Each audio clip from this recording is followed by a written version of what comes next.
You'll see a message like, "Congratulations, this browser is configured to use Tor." Now, wait about 12 seconds, hit refresh, and boom. Your IP changes. That's the proof. Your traffic is bouncing through different Tor nodes all over the world. Today, I'm going to show you how hackers actually hide their identity and stay completely anonymous online using something called TorNet on Kali Linux. We're going to bounce IPs, change IPs, and I'll show you exactly how the rotation works in real time. You're going to see how hackers bounce their IPs live. Now, don't worry. This is purely for educational purposes. The goal here is to understand how IP rotation works, so you can protect yourself and see how anonymity networks function under the hood. All right, first off, let's update the system so we're working with the latest packages. I'll run sudo apt update in the terminal. Once that's done, we're going to install Tor and a few Python tools that TorNet depends on. Don't worry, I'll put the exact command in the description so you can copy it. This command installs Tor, Python 3, virtual environment support, pip, and git. Basically everything we need to get TorNet up and running cleanly. Next, we need to configure Tor so TorNet can actually talk to it. Open the Tor configuration file by typing sudo nano space /etc/tor/torrc. Scroll down and look for these two lines, ControlPort 9051 and Cookie Authentication 1. In many installs, these are already enabled, but if in your case there's a little hash in front of them, go ahead and remove it. That hash disables the line, so removing it turns the setting on. The control port lets other apps like TorNet talk to Tor, and cookie authentication keeps that connection secure. After editing, press Ctrl+X, then Y, and hit Enter to save and close the file. Now let's restart Tor so the changes take effect. Run sudo systemctl restart Tor, and then check if it's running by typing sudo systemctl status Tor. If you see green text saying active running, perfect, Tor is up and working in the background. Next up, let's set up a clean workspace for TorNet.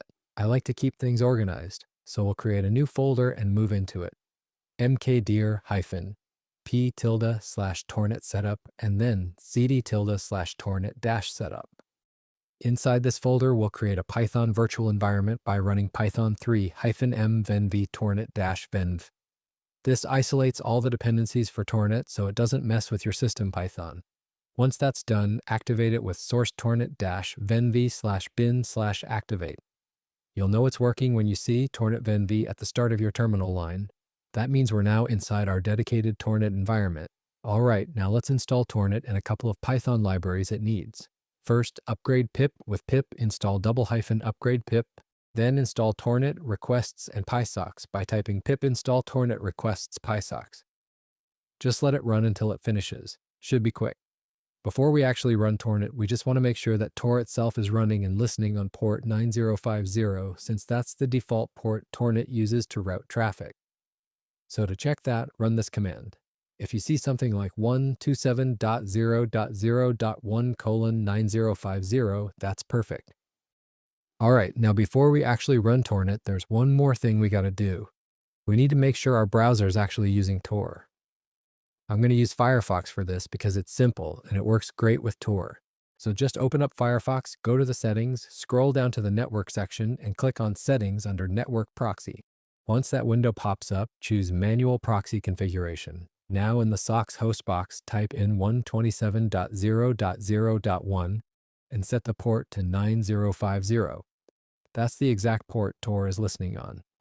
Make sure you select SOCKS v5, and super important here, check the box that says Proxy DNS when using SOCKS v5. That basically makes sure even your DNS lookups go through Tor, so nothing leaks out. After that, click OK to save it, close the settings, and you're done. Now your Firefox traffic is officially running through the Tor network. So when TorNet starts bouncing your IP every 12 seconds, Firefox is going to follow along in real time. And you'll literally be able to watch those IP changes live. Now comes the main part, running TorNet. Type TorNet _interval. 12 _count 0. Let me break this down for you. The _ interval is how often your IP changes.